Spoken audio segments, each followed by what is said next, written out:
Yo, man, it is the Real Music Observer. I'm Dave, and I'm observing real music in real time for real people just like you and me. Raw! Welcome to the jungle. Guns N' Roses is the topic of this video, and the jungle behind me here in Florida. And I'll tell you what, I like Guns N' Roses, but it's a large Sir Mix-a-Lot butt coming at you. Be careful. Those dangerous butts. The band, okay, people talk of them as if they're the Rolling Stones or Aerosmith or bands with deep catalogs that are just, album after album. And the band is essentially a 1.5 trick pony, okay? Appetite, superb, original, groundbreaking, insane, different, puts rock and roll back on the map, especially in the late 1980s when the synthesizer was really the number one instrument for everybody. Although looking back, it's a pretty damn good instrument. The point is, this was gritty, this was raunchy, this was in your face, this was like Aerosmith on steroids. This was the Black Crowes with acid, whatever you want to call it, okay? But Appetite was the pinnacle, okay? I was in radio at the time. We played pretty much every cut from Appetite. And then the GNR Lies smaller EP comes out. We played Patience like hell and, a couple other tracks. But really... that was more like, okay, wait, we're going to come out with another album. Here's this while you wait. And then Use Your Illusion 1 and 2 came out. And of course, they sold a ton of records. A ton of CDs, cassettes. I had them. I remember. But the material did this, okay? Now, I blame the record label. And the label, old strike the iron while it's hot. And you can go back and look at all that and think to yourself, wow, this band was on top of the world, and then, of course, the big breakup, and now they're back together, which this is why everybody's talking about it now, is because they're back. And can they create anything remotely like that album? I don't know if they can. I think they'd be more inclined to record something that's got too much compression, that's too crunchy, that's got that wall of sound, because they've done it before. Without Slash, but the sound that they've come up with, it's not that bluesy, raunchy, in-your-face, Appetite for Destruction mayhem. And I don't get that. Fans would love it, Fans would love it. And the problem I have with these rock people and rock critics that just are always talking about this band is they elevate them to a point where they're not the Rolling Stones people. They're not the Stones. They're not Aerosmith. They're not the Eagles, okay? They're none of these bands. They had a shining moment in the late 1980s, early 90s, and then that star burnt out. And then we've been waiting like 20 plus years for the star to light up again. And yes, Slash and Axl are back together again. They're on the road, and people are talking about the fact that they sound good. And what probably hit them was, hey, we need to make some money.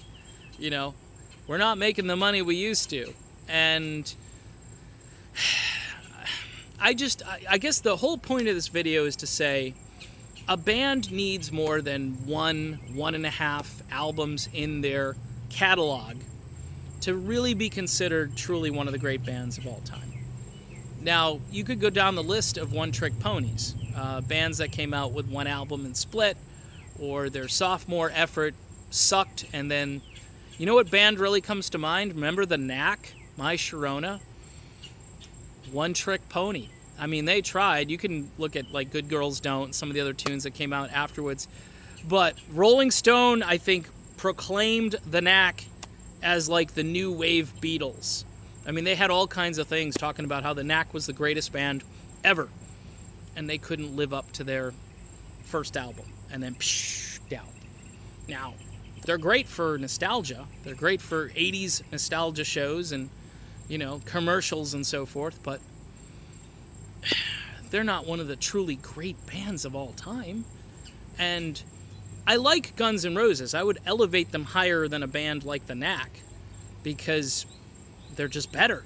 I mean, they're better musicians, and they kind of broke some new ground. This line between blues, hard rock, and heavy metal, blistering, and Slash is playing, and Axl's crazy singing. Okay? But do I think they're better than the Rolling Stones or Aerosmith? No. Not even close. Not even close. I mean, you can talk about Appetite for Destruction all day long. You can worship at the altar of the album, but it would be nice to say have a catalog to worship at rather than one and a half albums. And this incessant noise about, they've come back and they're this great band. Well, there's an old saying, what have you done for me lately, Axl and Slash?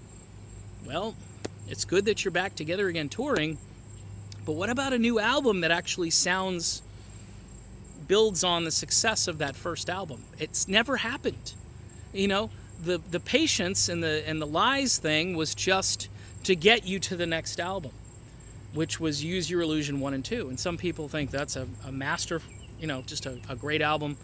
2-record set, 2-disc set. November Rain, who could deny that wasn't a great song, but that was a totally different Guns N' Roses. That was almost, orchestral Guns N' Roses, which proves that, that they can kind of create from different places and come up with different sounds. But as a music fan, as the real music observer, I have to say, that star just blew up and burnt out. So the moral of the story is, if you want to be an eternal classic rock band, you need some longevity. Hence bands like Chicago and Earth, Wind & Fire and the Doobie Brothers and the Eagles and Steely Dan and Journey and all them and Fleetwood Mac. I pretty much just described the classic East-West lineup. That's why people keep showing up. And they're showing up for Guns N' Roses, but for different reasons. They haven't been around in a while, but to see those other bands, they want to hear all these great songs in this catalog. Makes it easier to play a concert, too. You know what I mean? I mean, if you got a lot of material to work with, the trouble really is which one do I pick? Which song do I play tonight? And as a classic rock fan, that's what makes listening to these groups so awesome. For Guns N' Roses, not so much. Great band, burned out too quickly, and hopefully, maybe, who knows, they can create something to kind of resurrect their past. I kind of doubt it, but we shall see. I am Dave, and this is the Real Music Observer, and of course, we'll be back to observe more real music real soon. Talk to you then.